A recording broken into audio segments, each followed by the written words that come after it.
Неиспитана вода од канал не смее да се вбризгува во водоводниот систем надвор од дозволата што ја добило јавното предпријатие.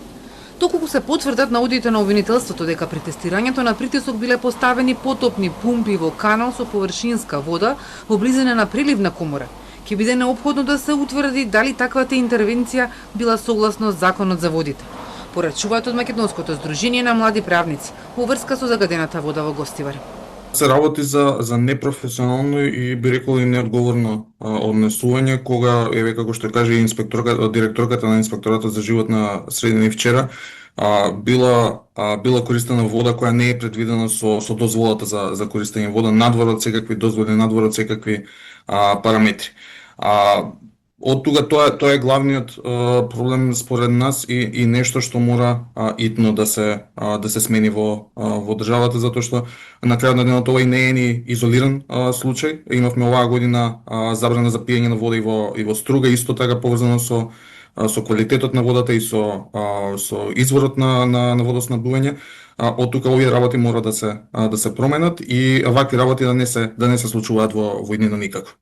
Од невладината го наметнуваат и прашањето дали имаме доволно гаранции дека водата што ја пиеме е безбедна или дали механизмите за превенција, мониторинг и институционален надзор функционираат како што предвидуваат законите. Јасно е дека се надзира и проблемот на веродостојноста на информациите што биле односно на мерењата што биле направени на 13 јули кога се покажало дека водата била безбедна за пиење како што велат информациите и кога потоа се прогласи денес имаме епидемија. Тоа е некое прашање што мора обвинителството да го истражи и да ги види колку се веродостојни тие. Прво, во кој интервал се земале сите тие мерења, дали редовно се испитувало и на крајот на денот дали сите извештаи се правеле според акредитираните методи на акредитиран начин и даваат веродостојни информации, затоа што апсолутно се јавува контрадикторност помеѓу два различни извештаи од различни институции.